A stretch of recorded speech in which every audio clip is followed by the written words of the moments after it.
Alright, so this first adjustment I will be doing is the seated occiput for a left rotation restriction. So I'm first going to start with the assessment. So patient arm contact your neck, is that okay? Yeah. I'm just going to move your hair out of the way. So I'm just going to spring forward P to A, checking for any posteriority. I'm going to rotate the patient's head away. Again, just feeling for any malposition. Same thing on this side. So in this case, the patient is failing to rotate to the left, so I'm going to set up on the patient's right side. So I'm going to take my digital contact, draw tissue sac medial to lateral, patient relax into my hand. And then with my indifferent hand, I'm going to come across the patient's cheek, and sort of distract away. And then this will be my final pose.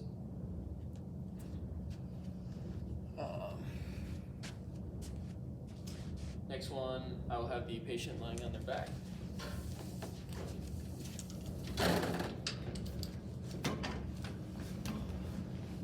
So this is for a right TMJ malposition.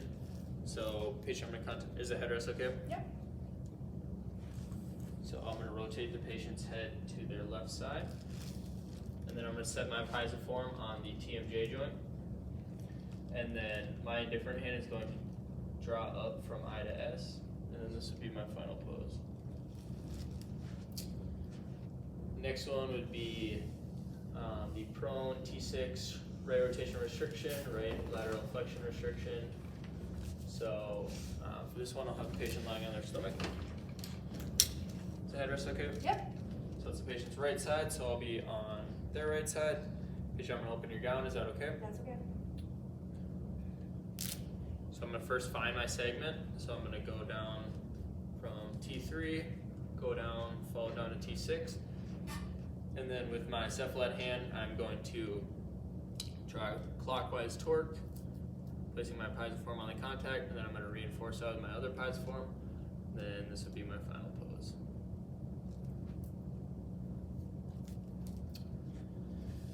Next one would be the supine right glenohumeral internal rotation stretch adjustment. So I'll have the patient lying on their back. Okay. Headrest okay? Yep. So it's the patient's right arm, so I'll be on their right side. So this was for internal rotation. So I'm going to use my hand to support the patient's elbow. And then I'm going to use my form as sort of a lever to bring them into internal rotation.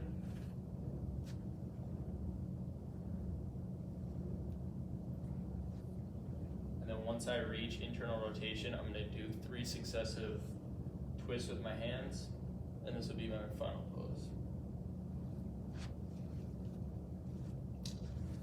Next one would be the seated right radial head P to A and pronation restriction. So I'll have the patient sitting up. So it's the patient's right arm, so I'm going to be on the right side.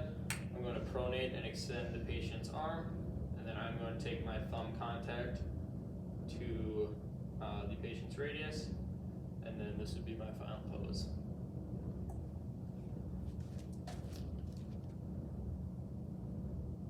And then moving from there into the seated proximal carpal row flexion restriction. So patient will be seated. Do you mind flipping this way just so we can face the camera?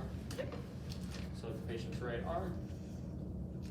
I'm first going to just palpate for any asymmetry, just feeling if there's any posteriority. So I found that that first row is stuck posterior. So I'm going to take a thumb contact, and then patient lean away. So this would be my final pose.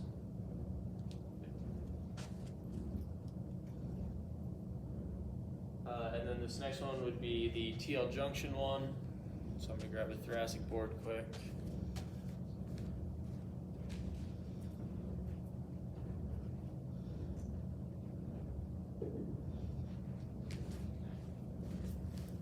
Alright, so I got my thoracic board. So I'm going to have the patient seated facing this way. I'm going to put the thoracic board down a little bit away, like a foot back from her, hard side up. So I'm first going to assess the patient for any asymmetry. So Patient, I'm gonna have you bring your elbows up like this. Good. Then here I'm just bringing P to A, checking for any flexion, extension, restriction. So I found that in the TL junction. So patient, can I open your gown? Yep. Thank you. So I'm gonna place my contact in the TL junction, and then the patient's gonna cross their arms. I'm gonna lower them down to the table. Come over the patient, and then this will be my final pose.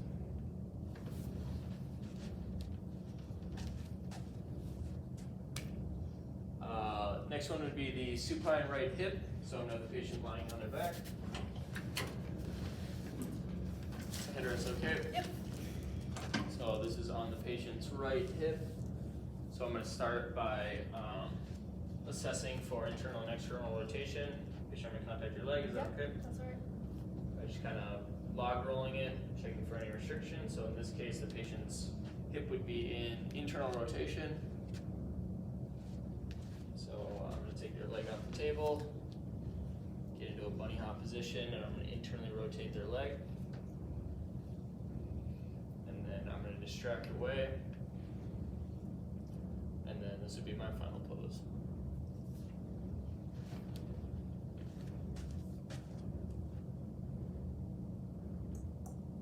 And then this next one, the prone P to A right fibula, so I'll have the patient lying on their stomach.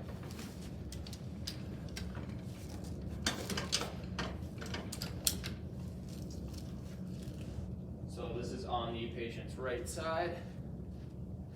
So I'm first going to contact the patient's right fibula, checking for any posteriorities. So then in this case, their fibula is stuck posterior, so I'm going to take a piezoform contact with my right hand. I'm going to place it on the head of the fibula, and then with my left hand I'm going to reinforce that. And I'm going to distract away, and then this would be my final pose.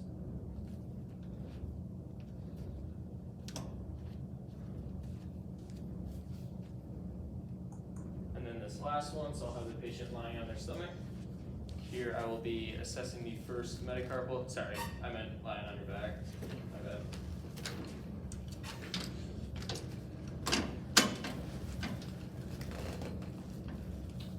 I'll be assessing the patient's first metacarpal. So with this one, I'm going to take a corkscrew, and I'm basically going to grab the patient's toe, and I'm just going to I'm going to lift up, I'm going to internally and externally rotate, just feeling for any sort of restriction. And that will be all.